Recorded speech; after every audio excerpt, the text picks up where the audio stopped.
ఇంకొంతమంది వాదించేది ఏంటంటే స్టాక్ మార్కెట్లో రిస్క్ని తగ్గించుకోవడం కోసం మ్యూచువల్ ఫండ్స్ లాంటి ఆప్షన్స్ని కూడా మనం ట్రై చేయొచ్చు అని చెప్పి వాదిస్తూ ఉంటారు.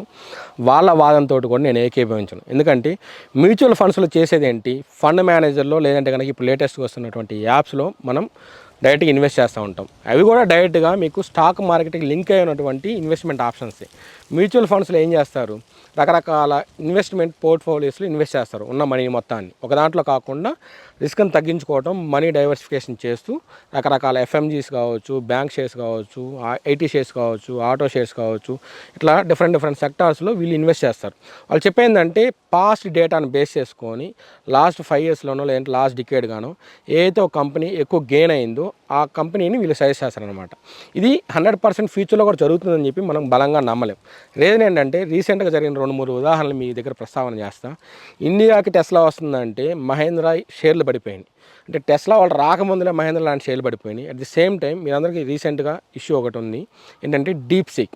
చైనా వాళ్ళు ఓపెన్ ఏఐ అంటే ఆర్టిఫిషియల్ ఇంటెలిజెన్స్ యాప్ను ఒకదాన్ని రిలీజ్ చేశారు. ఓపెన్ ఏఐకి అంటే చాట్ జీపీటీకి చిప్స్ను సప్లై చేసేటువంటి ఎన్విడియా షేర్లు ఒక్కసారిగా డీప్ సేక్ ఎంట్రీ తోటి పతనమయ్యాయి. ఇటువంటి రెఫరెన్స్లు చూసినప్పుడు ఏంటంటే పాస్ట్ డేటాని రెఫరెన్స్గా తీసుకొని మనం గుడ్డిగా ఆ సెక్టార్స్లో ఇన్వెస్ట్ చేయడం కూడా కరెక్ట్ కాదని. అంటే ఫండ్ మేనేజర్లు ఎవరైతే సజెస్ట్ చేస్తారో వాళ్ళంతా కూడా ఫ్యూచర్ని ప్రెడిక్ట్ చేయలేరు, కేవలం పాస్ట్ డేటాతోనే ఉంటారు. కాబట్టి అటువంటి ఆప్షన్స్ కూడా మ్యూచువల్ ఫండ్స్ లాంటి ఆప్షన్స్ కూడా రిస్కీతో కూడుకున్నవే. ఒక కామన్ మ్యాన్కి స్టాక్ మార్కెట్ లేదంటే మ్యూచువల్ ఫండ్స్లో ఉన్నటువంటి రిస్క్ గురించి ఎక్స్ప్లెయిన్ చేయాలనుకుంటే ఒక కామన్ ఎగ్జాంపుల్ మీ అందరికీ చెప్తాను. గతంలో కావచ్చు ఇప్పుడు కావచ్చు వడ్డీ వ్యాపారం చేసే వాళ్ళు ఉన్నారు. వాళ్ళు ఏం చేస్తారు, వడ్డీ వస్తుందనే ఒక ఆశతోటి వాళ్ళ దగ్గర ఉన్న డబ్బుల్ని వడ్డీలు తిప్పుతూ ఉంటారు.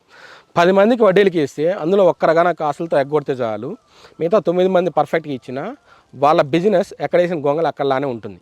అందువల్ల అటువంటి రిస్క్ అనేది ఇప్పుడు ఈ స్టాక్ మార్కెట్లో కావచ్చు, మ్యూచువల్ ఫండ్స్లో కావచ్చు ఉంటుందని నా బలమైన నమ్మకం.